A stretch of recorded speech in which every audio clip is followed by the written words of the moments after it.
Salam sejahtera dalam kasih Kristus. Apa kabar Bapak Ibu Saudara sekalian? Senang jumpa dengan Bapak Ibu Saudara sekalian melalui channel ini. Saudara, apakah Anda punya pikiran? Ini pertanyaan yang konyol, sebab yang namanya manusia pasti punya pikiran. Nah, jika kita punya pikiran, apakah pikiran kita yang mengendalikan kita atau kita yang mengendalikan pikiran kita? Ada sebuah ungkapan yang mengatakan pikiran itu seperti parasut, hanya berfungsi ketika dia terbuka. Nah, di dalam Alkitab, ternyata Paulus pernah menulis tentang pikiran. Nah, seperti apa itu? Mari kita belajar dari kitab 2 Korintus, pasal 10, ayat 1 sampai ayat yang ke-11. Sebelum kita membaca dan merenungkan bagian Alkitab ini, mari kita merendahkan diri di hadapan Tuhan, kita mohon tuntunan kuasa-Nya. Mari kita berdoa. Ya Bapa Allah yang Maha Kuasa, inilah kami anak-anak-Mu. Kami mengucap syukur atas kebaikan-Mu, kami terpelihara sampai saat ini. Engkau adalah Allah yang menghendaki kami semua berjalan sesuai dengan kehendak-Mu. Karena itu kami butuh firman-Mu saat ini ya Bapa. Di saat kami mendalami kebenaran firman-Mu, kami percaya Roh Kudus ada bersama-sama dengan kami. Roh Kudus menolong kami memahami kebenaran firman-Mu. Kami menyambut pewartaan firman saat ini di dalam nama Tuhan Yesus. Amin. Bapak Ibu Saudara sekalian, mari kita buka Alkitab. Kita membuka 2 Korintus pasal 10 ayat 1 sampai ayat yang ke-11. Saya akan bacakan bagi kita semua. Judul bacaan kita, Sikap Paulus. Aku, Paulus, seorang yang tidak berani bila berhadapan muka dengan kamu, tetapi berani terhadap kamu bila berjauhan. Aku memperingatkan kamu demi Kristus yang lemah lembut dan ramah. Aku meminta kepada kamu, jangan kamu memaksa aku untuk menunjukkan keberanianku dari dekat, sebagaimana aku berniat bertindak keras terhadap orang-orang tertentu yang menyangka bahwa kami hidup secara duniawi. Memang kami masih hidup di dunia, tetapi kami tidak berjuang secara duniawi. Karena senjata kami dalam perjuangan bukanlah senjata duniawi, melainkan senjata yang diperlengkapi dengan kuasa Allah yang sanggup untuk meruntuhkan benteng-benteng. Kami mematahkan setiap siasat orang dan merubuhkan setiap kubu yang dibangun oleh keangkuhan manusia untuk menentang pengenalan akan Allah. Kami menawan segala pikiran dan menaklukkannya kepada Kristus. Dan kami siap sedia juga untuk menghukum setiap kedurhakaan bila ketaatan kamu telah menjadi sempurna. Tengoklah yang nyata di depan mata kamu, kalau ada seorang benar-benar yakin bahwa ia adalah milik Kristus, hendaklah ia berpikir di dalam hatinya bahwa kami juga adalah milik Kristus sama seperti Dia.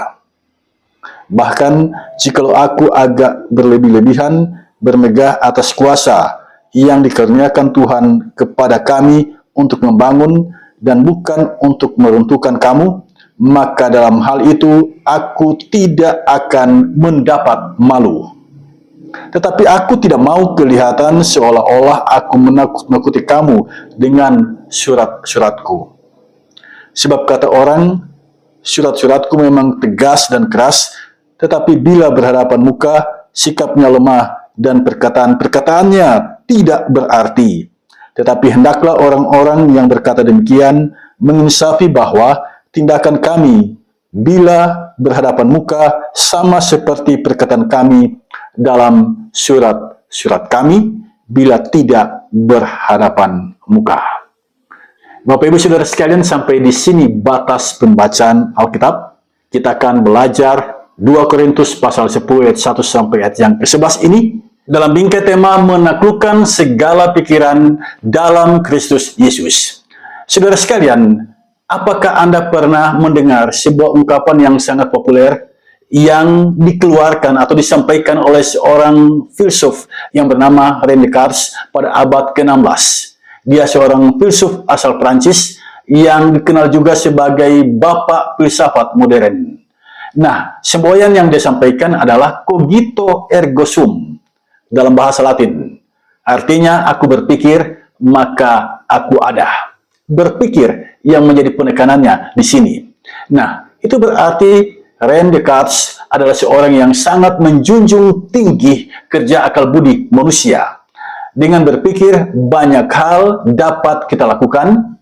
Pikiran manusia dapat mengadakan banyak hal. Nah, semua yang kita kerjakan ternyata berakar dari pikiran kita. Nah, saudara sekalian, dalam kitab 2 Korintus pasal 10 ayat 1 sampai ayat yang ke-11, Paulus menyebut tentang pikiran di sini. Tepatnya, perhatikan ayat yang kelima. Di sana tertulis, kami menawan segala pikiran dan menaklukkannya kepada Kristus. Itu adalah tulisan dari Rasul Paulus yang dialamatkan kepada jemaat di kota Korintus pada tahun 56 Masehi. Nah, ada dua hal yang dikerjakan Paulus menurut ayat ini. Yang pertama, menawan segala pikiran. Yang kedua, menaklukkan segala pikiran. Pikiran ditawan, pikiran ditaklukkan. Itu yang dikatakan oleh Paulus di sini. Nah, apa yang Paulus maksudkan dengan pikiran di sini? Dan apa sesungguhnya maksud dari Paulus dengan mengatakan menawan dan menaklukkan segala pikiran? Mari kita bahas satu persatu. Yang pertama, pikiran. Kata pikiran di sini diterjemahkan dari sebuah kata dalam bahasa Yunani, noema. Artinya pikiran, akal, ingatan. Nah, kata ini berakar dari kata noeo. Artinya persepsi. Nah, Paulus menggunakan kata pikiran untuk menjelaskan adanya pelbagai persepsi yang keliru. Jadi di jemaat di kala itu, pada tahun 56 Masehi itu, ada banyak persepsi yang keliru. Ada banyak pemahaman-pemahaman yang keliru yang menyebar di jemaat. Dalam ayat yang kelima, Paulus menyebut itu siasat orang dan keangkuhan manusia. Mereka menggunakan siasat dan keangkuhan mereka untuk menentang pengenalan akan Allah. Bagi Paulus, Allah tidak mungkin kita kenal. Kita yang adalah ciptaan, bagaimana mungkin kita bisa mengenal Sang Pencipta? Nah, lalu bagaimana kita bisa mengenal Allah? Yesus Kristus adalah penyataan Allah, agar manusia dapat mengenal Allah. Yesus Kristus adalah Allah. Allah dalam wujud manusia. Nah, pemahaman ini rupanya tidak serta-merta dipercaya atau diterima oleh orang-orang yang berada di Korintus. Karena itu, mereka dengan siasat, ya, apa itu siasat? Tipu daya. Dengan tipu daya dan kesombongan mereka menentang pengenalan akan Allah. Jadi ada siasat, ya, ada tipu daya yang menentang pengenalan akan Allah, dan ada juga keangkuhan atau kesombongan manusia yang benar-benar menentang pengenalan akan Allah. Nah, kata menentang di sini diterjemahkan dari sebuah kata dalam bahasa Yunani, katah. Katah itu artinya melawan. Itu berarti pikiran atau pemahaman yang salah tentang Kristus itu yang hendak ditawan dan ditaklukkan oleh Paulus. Jadi Paulus punya keinginan yang sangat besar, punya hasrat yang menggebu untuk menaklukkan, untuk menawan semua persepsi-persepsi yang salah, semua pemahaman yang keliru tentang Kristus. Orang-orang yang menentang ajaran yang benar tentang Yesus Kristus ini, itu yang akan dihadapi oleh Paulus. Ini sesungguhnya adalah spirit misionaris dari Paulus. Dia bertekad menjelaskan tentang Yesus Kristus kepada orang-orang yang menentangnya. Ini bukan pekerjaan yang mudah, saudara sekalian. Mari kita belajar dari kehidupan. Jika ada orang-orang yang menentangmu, yang tidak sejalan dengan pikiranmu, lalu engkau mau menjelaskan sesuatu kepada mereka, bukankah itu hal yang sulit? Nah, Paulus termotivasi, sekalipun itu sulit, dia bertekad untuk menjelaskan tentang Yesus Kristus kepada mereka. Dia bertekad untuk memberitakan tentang Yesus Kristus kepada mereka. Dalam ayat yang kelima, Paulus menggunakan kata mematahkan siasat, ya, mematahkan setiap siasat, merubuhkan setiap kubu. Ini adalah sebuah upaya yang membutuhkan energi yang sangat besar. Itu hal pertama yang boleh saya sampaikan di sini terkait dengan pikiran. Ternyata pikiran itu adalah pemahaman yang salah atau persepsi yang salah tentang Yesus. Dan itu ada di kota Korintus. Yang kedua, menawan dan menaklukkan segala pikiran. Kalimat ini yang akan saya jelaskan di sini. Apa maksudnya menawan dan menaklukkan segala pikiran? Pikiran itu ibarat binatang liar yang sulit dijinakan. Pemahaman yang salah akan Allah itu ibarat binatang liar yang tidak mudah untuk ditangkap dan ditawan, apalagi ditaklukkan. Jadi ketika Paulus menyebut kami menawan dan menaklukkan segala pikiran, kalimat ini sesungguhnya menunjukkan tekad dan semangat Paulus dalam menjernihkan pemahaman yang salah tentang Kristus. Paulus berjuang menghadapi orang-orang yang menentang ajaran mengenai Yesus Kristus. Nah, ini adalah sesuatu yang luar biasa. Paulus, walaupun sendiri, dia berani melawan orang-orang yang menentang ajarannya. Pertanyaan kita sekarang adalah, siapakah sesungguhnya orang-orang ini yang akan dilawan oleh Paulus ini? Saudara, saya mengajak kita untuk melihat 2 Korintus pasal 11, ayat yang ke-13 sampai ayat yang ke-14. Di sana jelas sekali Paulus menyebut mereka rasul-rasul palsu, pekerja-pekerja curang, iblis yang menyamar sebagai malaikat terang. Itu kata Paulus. Rasul-rasul palsu. Palsu itu apa? Palsu itu apa? Penampilan yang palsu itu selalu menyerupai yang asli. Itu berarti pengajaran rasul-rasul palsu ini kelihatannya mirip dengan pengajaran Paulus. Kelihatannya tidak beda jauh dengan apa yang Paulus ajarkan, tetapi sebenarnya berbeda. Ya, jadi yang palsu itu dia mencoba meniru yang asli. Rasul-rasul palsu, mereka mencoba meniru apa yang dikatakan oleh Paulus, tetapi tujuan mereka, maksud mereka berbeda. Ada sesuatu yang terselip di balik ajaran mereka. Mereka mau menggiring jemaat untuk mengikuti apa yang mereka inginkan. Nah, ini jelas perbuatan yang curang.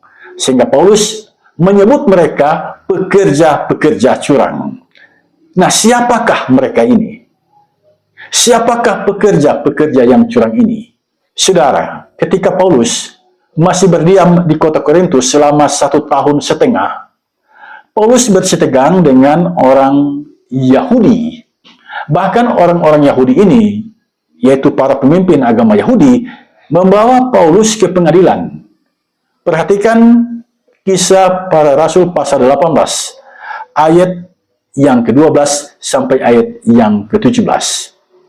Dalam 2 Korintus pasal 2 ayat 1 sampai ayat yang ke-2, Paulus berkata, dia tidak akan datang ke Korintus dalam duka cita. Nah, apa maksudnya ini? Mengapa Paulus berkata tidak akan datang lagi ke Korintus dalam duka cita? Itu berarti dia akan datang lagi tetapi dalam keadaan yang bersuka cita. Sebelumnya dia pernah datang ke kota Korintus dan di situ ada banyak masalah sehingga dia merasa bahwa perjalanannya itu melahirkan duka cita bagi jemaat dan juga bagi dirinya. Dan dia berjanji akan datang lagi tanpa membawa duka cita. Jadi, rasul palsu yang Paulus maksudkan adalah para pemimpin agama Yahudi. Ya, mereka menyerang Paulus secara pribadi. Dalam 2 Korintus pasal 10 ayat yang kedua, mereka menuduh Paulus hidup secara duniawi. Itu tuduhan dari pengajar-pengajar palsu ini. Bahkan mereka menyerang otoritas kerasulan Paulus dengan harapan jemaat tidak suka lagi dengan Paulus. Jemaat membenci Paulus. Ini menjadi kesadaran bagi kita, terlebih bagi para pelayan Tuhan. Ternyata tidak semua orang suka dengan kita. Tidak semua orang senang dengan pelayanan yang kita lakukan. Ada yang seperti pemimpin-pemimpin agama Yahudi ini.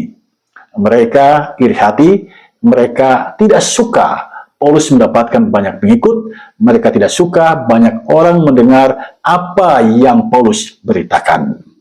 Nah, surat 2 Korintus pasal 10 ayat 1 sampai ayat yang ke-11 merupakan jawaban Paulus atas orang-orang yang menyerangnya. Nah, apa jawaban Paulus? Mari kita lihat satu persatu. Yang pertama, ayat 1 sampai ayat yang kedua. Paulus mengikuti teladan Kristus yang lemah, lembut, dan ramah. Ini dikatakan oleh Paulus. Saat berhadapan muka, Paulus ramah. Tetapi melalui suratnya, dia keras. Nah, itu berarti Paulus ada saat dia ramah, ada saat dia keras. Artinya tegas. Nah, kehidupan seperti itu. Tidak selamanya kita harus tegas. Tapi ada saat kita fleksibel, kita ramah dengan orang-orang, kita tersenyum dengan orang-orang. Tetapi ada kalanya kita harus kehilangan senyum demi untuk menunjukkan ketegasan kita. Nah, Paulus adalah pribadi yang seperti itu. Ada saat dia ramah berhadapan dengan orang-orang, tapi ada saat dia keras, artinya tegas menghadapi orang-orang yang sedang dia layani. Itu hal pertama yang dicatat dalam ayat 1 sampai ayat yang kedua. Yang kedua, perhatikan ayat 3 sampai ayat yang ke-6. Paulus menjawab tuduhan bahwa dirinya hidup secara duniawi. Saudara, Paulus menegaskan dia tidak berjuang secara duniawi, tetapi mengandalkan kuasa Allah. Ini kata Paulus. Ketika orang-orang menyerang dia bahwa dia hidup secara duniawi, Paulus mengatakan dengan tegas, tidak. Aku hidup mengandalkan kuasa Allah. Saudara, berita firman Tuhan ini menguatkan hati saya, ya, meneguhkan hati saya. Saya teringat ada orang dengan berbagai cara, ya, demi mendapatkan posisi tertentu, demi mendapatkan kedudukan, demi mendapatkan pangkat, dia tega menghancurkan sesamanya. Dia tega melukai sesamanya. Dia tega mengorbankan kasih persaudaraan yang terbangun selama ini. Inilah cara hidup duniawi. Suka memotong jalan hidup orang, suka menghancurkan masa depan orang demi untuk mendapatkan kedudukan. Bagi Paulus, cara hidup kerajaan Allah adalah mengandalkan kuasa Allah. Saya senang membaca ayat ini, memotivasi kita mengandalkan kuasa Allah. Percaya pada kebaikan Allah bagi mereka yang mengandalkan kuasanya. Yang ketiga, saya mengajak kita melihat ayat yang ke-7 dan 8. Di sini Paulus mengatakan, kuasa pemberian Allah itu diberikan untuk membangun, bukan untuk meruntuhkan. Sekali lagi, kuasa itu diberikan oleh Allah untuk membangun dan bukan untuk meruntuhkan. Ini sesungguhnya adalah sebuah bahasa ironis yang dialamatkan kepada para pemimpin agama Yahudi yang punya kuasa, yang punya wewenang, yang punya otoritas dalam memimpin. Tetapi kewenangan itu, otoritas itu, kuasa itu mereka gunakan untuk menghancurkan Paulus. Saudara, apakah di sekitarmu ada orang yang seperti itu? Ketika dia punya kuasa, ketika dia punya otoritas, dia menggunakan itu untuk menghambat jalan hidup orang lain, untuk menghancurkan orang lain, untuk menciderai orang lain. Yang penting, kepentingannya terpenuhi. Yang penting, apa yang dia inginkan boleh menjadi kenyataan. Menggapai tujuan dengan jalan menghancurkan orang lain, itu adalah tindakan yang tidak dikehendaki oleh Allah. Paulus mengingatkan kuasa itu diberikan untuk membangun dan bukan untuk menghancurkan. Di dunia ini ada banyak orang yang punya kuasa, ya, banyak orang yang punya wewenang. Firman Tuhan saat ini mengajar kita, mengingatkan kita, gunakan kuasa itu sebaik mungkin, gunakan wewenang itu sebaik mungkin untuk membangun dan bukan untuk menghancurkan. Saudara, kuasa itu bersumber dari Allah. Karena itu ketika kita punya kuasa, ketika kita punya wewenang, gunakan itu untuk memuliakan Allah. Yang keempat, ayat 9 sampai ayat yang ke-11. Paulus menegaskan bahwa perkataannya saat bersama dengan jemaat di kota Korintus maupun melalui surat sesungguhnya tidak berbeda jauh. Ya, ada kelembutan, ada juga ketegasan di sana. Paulus mengatakan ini karena ada tuduhan ya yang dialamatkan kepadanya bahwa Paulus itu lembut dan ramah ketika berhadapan muka. Tetapi lewat surat-suratnya Paulus itu keras, artinya tegas. Paulus mengatakan bahwa dirinya sama, tidak berubah. Dekat maupun jauh, pribadinya sama saja. Ada kelembutan di sana, ada keramah tamahan di sana, dan juga ada ketegasan di dalamnya. Dari tanah Makedonia, Paulus menulis surat 2 Korintus ini pada tahun 56 Masehi. Saudara, kita sekarang berada di minggu sengsara, menghayati kesengsaraan Yesus Kristus. Dia mengalami kesengsaraan di jalan kebenaran. Keputusan Yesus yang sangat menentukan itu sesungguhnya terjadi ketika dirinya berada di Taman Getsemani di saat dirinya sedang berdoa. Itu keputusan Yesus yang sangat menentukan. Saat itu, dia merasakan penderitaan yang hebat, sehingga keringatnya menetes seperti darah. Ya, ini melukiskan betapa dalam kemanusiaannya Yesus mengalami guncangan psikis yang hebat, kengerian yang hebat, sebelum dia ditangkap, disalibkan, dan mati di kayu salib. Untuk itu, di Taman Getsemani, Yesus berdoa kepada Bapa di surga. Ya Bapakku, jikalau sekiranya mungkin, biarlah cawan atau penderitaan ini lalu daripadaku. Matius 26 ayat 39. Ini sisi kemanusiaan Yesus. Secara manusiawi dia gentar menghadapi kematian dan dia meminta kepada Bapa Surgawi agar cawan itu, ya, penderitaan itu berlalu dari hadapannya. Tetapi Yesus tidak berhenti di situ. Matius 26 ayat yang ke-39 mencatat Yesus melanjutkan ucapannya. Tetapi janganlah seperti yang ku kehendaki, melainkan seperti yang engkau kehendaki. Di sini Yesus menunjukkan prinsip hidup, berani menderita demi kebenaran dan berani taat di jalan itu. Bapak Ibu Saudara sekalian, dari ulasan kebenaran firman Tuhan ini, apa pelajaran yang dapat kita petik dari dalamnya? Saya mencatat ada 4 hal penting di sini. Yang pertama, penderitaan hidup ternyata merupakan bagian dari hidup kita. Siapapun dia, pasti mengalami penderitaan hidup. Semua manusia punya penderitaannya, dengan versi yang tentu saja tidak sama satu sama lain. Rasul sebesar Paulus saja mengalaminya. Gelar kerasulannya digugat. Paulus dituduh menjalani gaya hidup yang duniawi. Saat mendengar khotbah ini, apa yang menjadi penderitaanmu? Belajar dari Paulus. Namanya menjadi harum dan besar karena keberaniannya menghadapi masalah, karena keberaniannya menghadapi pertemuan kehidupan, karena dia tidak lari dari masalah, dia tidak lari dari pertemuan kehidupan, tetapi dia berani menerimanya, berani menghadapinya. Itulah Paulus. Saudara, apakah engkau berani menghadapi masalah? Apakah dalam keluargamu saat ini ada masalah? Apakah pribadimu punya masalah? Apakah dalam persahabatan engkau punya masalah? Apakah anak-anakmu punya masalah? Apakah engkau punya masalah dengan studimu? Engkau punya masalah dengan pekerjaanmu? Engkau punya masalah dengan pelayananmu? Apakah engkau saat ini sedang menghadapi masalah? Belajar dari Paulus dan Yesus. Mereka berani menghadapi masalah. Sekalipun mereka mengalami penderitaan, mereka hadapi semuanya itu dalam ketaatan pada Bapa Surgawi. Lebih baik kita menderita karena masalah yang kita hadapi, tetapi dalam ketaatan kepada Allah, daripada kita meninggalkan masalah itu tanpa ketaatan kepada Allah.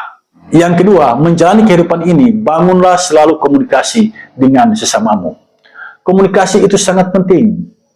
Ada banyak pergumulan dapat diselesaikan dengan baik karena ada komunikasi yang baik di dalamnya. Ketika Paulus diserang, Paulus tidak marah, tetapi Paulus membangun komunikasi. Apa yang jemaat tanyakan, itu dijawabnya secara lembut dan tegas. Dalam keluarga, komunikasi itu sangat penting. Dalam gereja, komunikasi itu sangat penting. Dalam kehidupan bermasyarakat, komunikasi itu sangat penting. Jika kita intens melakukan komunikasi, di sana pasti ada jalan keluar. Ketika tidak ada jalan keluar, arahkan komunikasimu kepada Bapa Surgawi. Yang ketiga, percayalah pada kuasa Allah. Percayalah kuasa Allah itu menyertai perjalanan kehidupan orang-orang yang percaya kepadanya. Masih ingat Matius pasal 28 ayat yang ke-20? Yesus memberikan jaminan ini, Aku menyertai kamu senantiasa sampai akhir zaman. Itu jaminan yang diberikan oleh Yesus. Benar kita punya masalah, benar kita akan berhadapan dengan banyak problematika kehidupan. Tetapi di situ ada Yesus di dalam Roh-Nya yang kudus. Dia akan menyertai kita, Dia akan menolong kita menghadapi setiap pergumulan kehidupan. Yang keempat, Paulus maupun Yesus mengajarkan kita konsistensi. Saat kita mengalami pergumulan kehidupan alias kesengsaraan, berfokuslah pada kehendak Allah. Tetapi, tetaplah di jalan kebenaran dan konsisten hidup di atasnya. Ini bukan hal yang mudah, lebih mudah mengatakannya daripada mempraktekannya. Saudara, cobalah kita belajar dari kehidupan jemaat mula-mula. Mengapa mereka punya keberanian yang begitu tinggi, bertahan dalam imannya, sekalipun diancam dengan hukuman mati? Mengapa mereka bertahan dalam imannya? Itulah konsistensi. Sekali beriman, sampai mati tetap beriman. Sekali mengambil keputusan, Yesus adalah Tuhan dan Juru Selamat, seumur hidup mempercayai tentang hal itu. Di tangan Kristus, penderitaan menjadi jalan berkat. Saat kita menderita, Kristus lebih memahami karena Dia pernah mengalaminya. Kita sebagai pengikut Yesus Kristus, marilah kita taat kepada Bapa. Jika karena ketaatan itu kita mengalami penderitaan, bertahanlah. Tetaplah dalam ketaatan kepada Bapa Surgawi. Mengapa? Sebab ketika engkau menderita karena ketaatan kepada Bapa Surgawi, engkau tidak sendirian. Ada Roh Kudus yang bersama-sama dengan engkau, memberikan kekuatan bagimu untuk menghadapi penderitaan itu. Sebab sebelum Yesus naik ke surga, Dia memberikan jaminan, Aku menyertai kamu senantiasa sampai akhir zaman. Jaminan itu sampai detik ini tetap berlaku. Yesus hadir di dalam kuasa Roh-Nya yang kudus, memberikan kekuatan bagimu dalam menghadapi setiap penderitaan hidup. Bersama dengan Roh Kudus, engkau punya kemampuan untuk menghadapi setiap pergumulan kehidupan. Tuhan Yesus memberkati kita semua. Amin.